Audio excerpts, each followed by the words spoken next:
কোনো বিল্ডিং এ দিতে পারে না, শান্তি কোনো টাকা পয়সায় দিতে পারে না, শান্তি দুনিয়ার কোনো ক্ষমতার মধ্যে নাই, দুনিয়ার কোনো চিজ আসবাবের মধ্যে শান্তি নাই। শান্তি একমাত্র ইসলামের মধ্যে।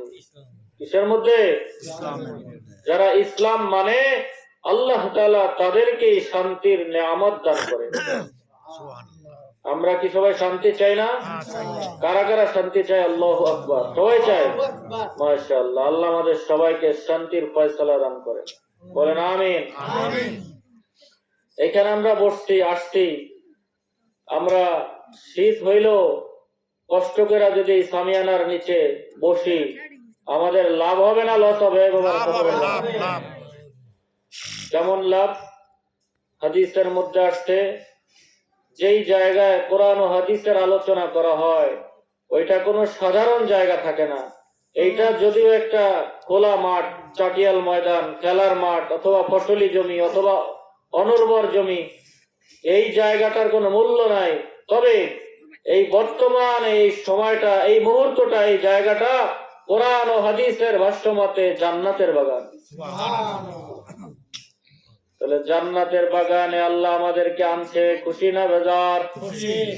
ও আল্লাহর গোলামেরা, যারা এখনো বাবারা আমরা আসতে পারি নাই, এখনো পর্যন্ত আমরা এই মাহফিলের আশেপাশে ঘোরাফেরা করতেছি, ঘরের মধ্যে বসে আছি, যাব কি যাব না, প্রধান বক্তা আসবে তারপরে যাব, এই যে একটা দুর্গতি, হীনমন্যতা, এইটা নিয়ে আমি এখনো পর্যন্ত জান্নাতের বাগান পর্যন্ত আসতে পারি নাই।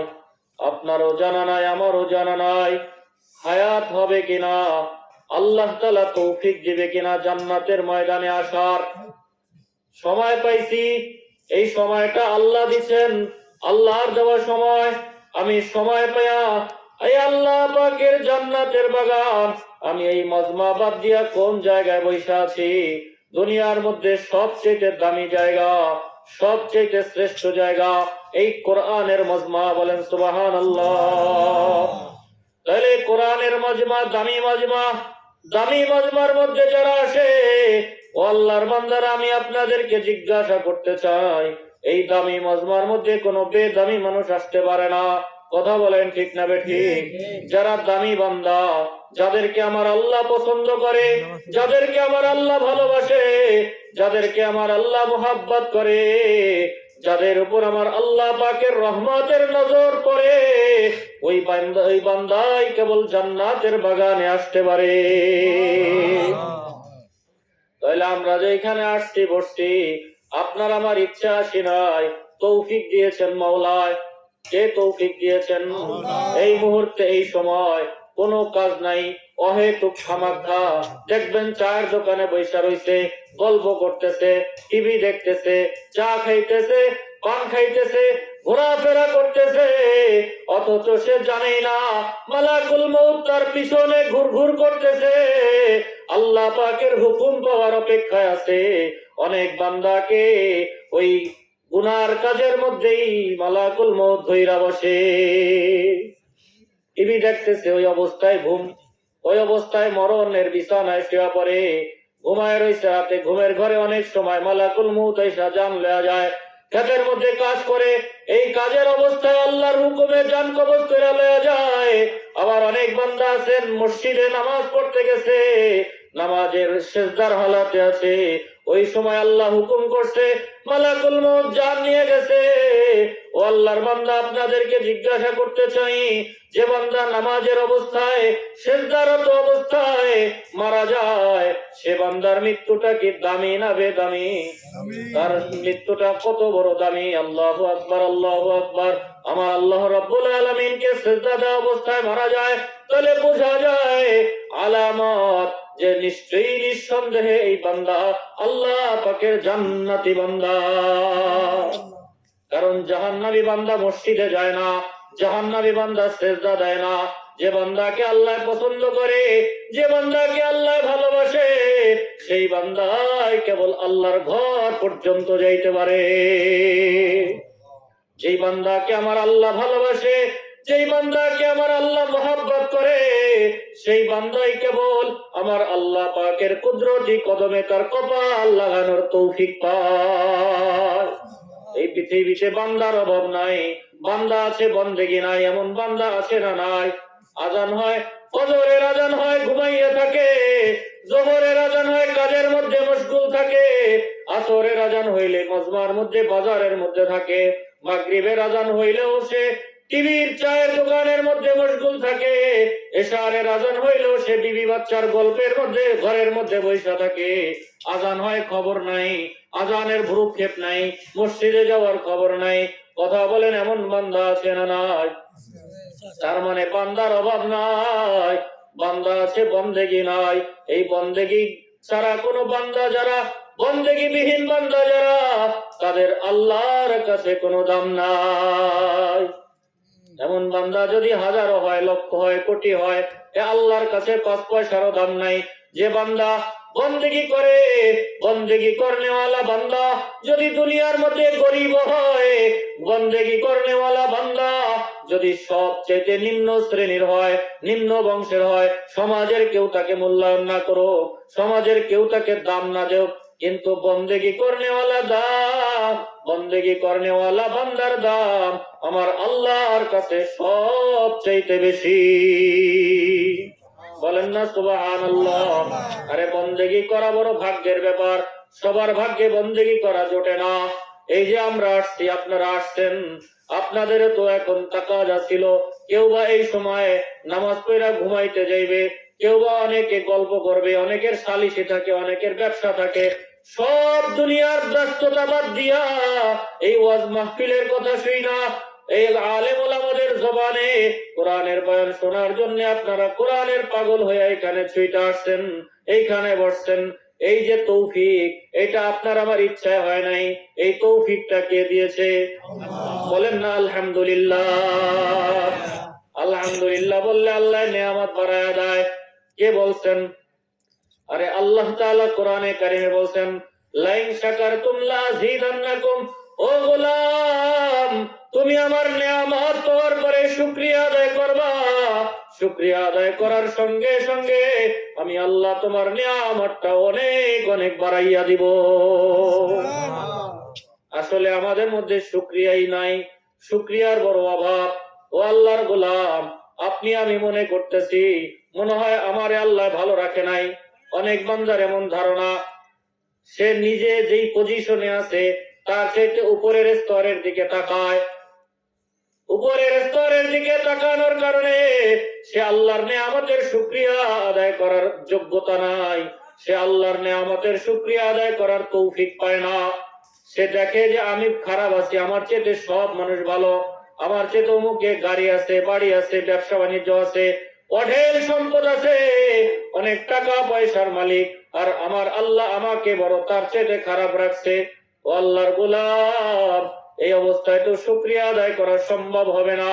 শুকরিয়া আদায় করা তখন সম্ভব হবে যখন দেখবেন আল্লাহ তাআলা আপনারে আমারে যেই পজিশনে রাখছেন, যে হালাতে রাখছেন, যে অবস্থায় রাখছেন, এই অবস্থার চেয়ে আরো নিম্ন মানের, নিম্ন শ্রেণীর মানুষ দুনিয়ার মধ্যে আছে না নাই?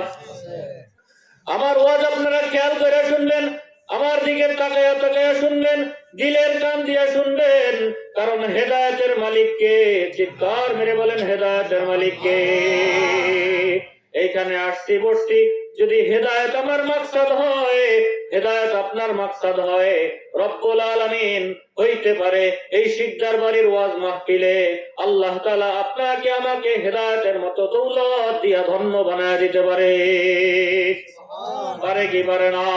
ওয়াজ মাহফিলে শুধু খিচুড়ি খাওয়ার জন্য আসলে হবে না, ওয়াজ মাহফিলের যারা আয়োজন করে শুধু খিচুড়ির আয়োজন করলে হবে না। উদ্দেশ্য হতে হবে হেদায়েত, উদ্দেশ্য হতে হবে রেজায়ে মাওলা, আমার আল্লাহর সন্তুষ্টি।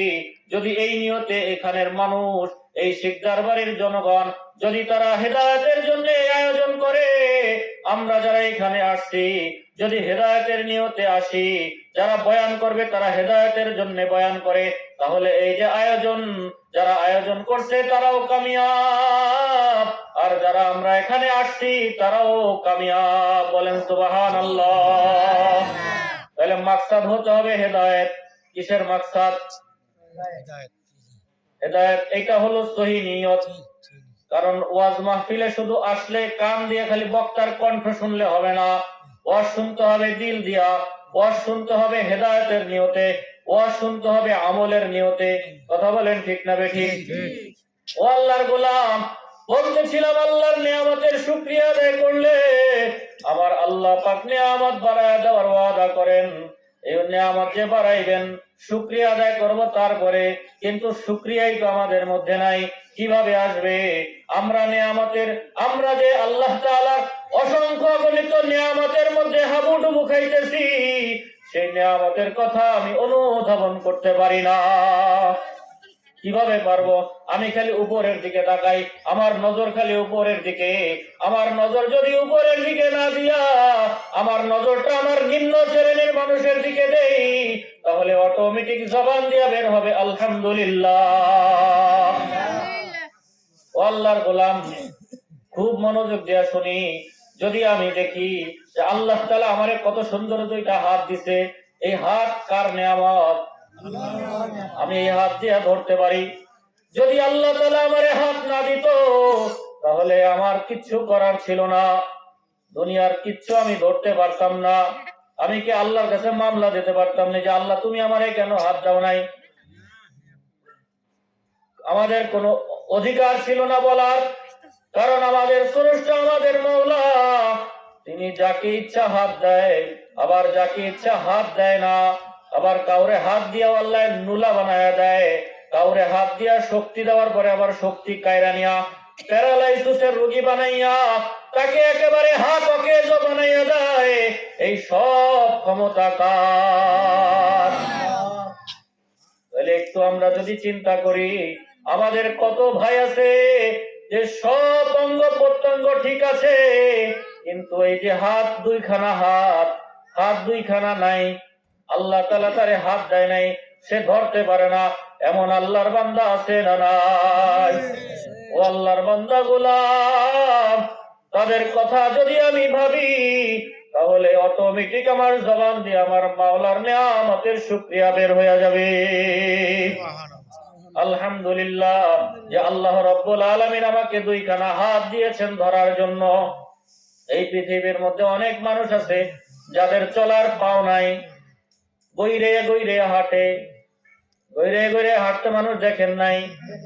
কত আল্লাহর বান্দা আছে তাদেরকে দেখলে বড় কষ্ট লাগে, তারাও তো আল্লাহর বান্দা, তাদেরও বানাইছেন আমার আল্লাহ, অথচ তাদেরকে পাও দেয় নাই। ও আল্লাহর গোলাম, তোমারে আমারে আল্লাহ পাও দিয়েছেন, পাও, এই পাও দিয়া হাঁটার শক্তি দিছে, অথচ ওই সমস্ত বান্দা যারা, তাদেরকে আল্লাহ পাও দেয় নাই, হাঁটার শক্তিও দেয় নাই, হাঁটতে পারে না, চলতে পারে না, বাজারে যাইতে পারে না, মসজিদে যাইতেও পারে না। আর আপনারে আমার এত সুন্দর দুইখানা পাও দিল, সেই পাও দিয়ে আমি হাঁটতে পারি, হাঁটার যোগ্যতাও দিল, অথচ এই পাও দিয়া বাজারে চইলা যাই, দোকানে চইলা যাই, মাঠে ঘাটে চইলা যাই, আত্মীয়ের বাড়ি চইলা যাই, কত জায়গায় যে চইলা যাই, অথচ আজানের পরে এই পাও দিয়া কদম বাড়াইয়া আমি আল্লাহর ঘর মসজিদে যাইতে পারি না। আছে না নাই? কিয়ামতে আল্লাহর আদালতে আল্লাহর সামনে কি জবাব দিব রে আল্লাহর বান্দা? আল্লাহ পাক যেদিন জিজ্ঞাসা করবে, গোলাম তোমার সামনে তোমার ভাই আমার বান্দা, আমি অনেক বান্দাকে পাও দেই নাই, হাঁটতে পারে নাই, তোমারে পাও দিয়েছিলাম চলার জন্য, তুমি পাও দিয়া হাইটা দুনিয়ার সব জায়গা ভ্রমণ করছো, অথচ আজানের পরে আমার গোলামি করার জন্য মসজিদে যাইতে পারো নাই। জবাব দাও আমার সামনে দাঁড়াইয়া। আমি আপনাদেরকে জিজ্ঞাসা করি, সেদিন আল্লাহ তাআলার সম্মুখে কি জবাব দিব বলেন? কোন জবাব দেওয়ার সুরত থাকবে নি, কোন জবাব দেওয়ার সুরত থাকবে না।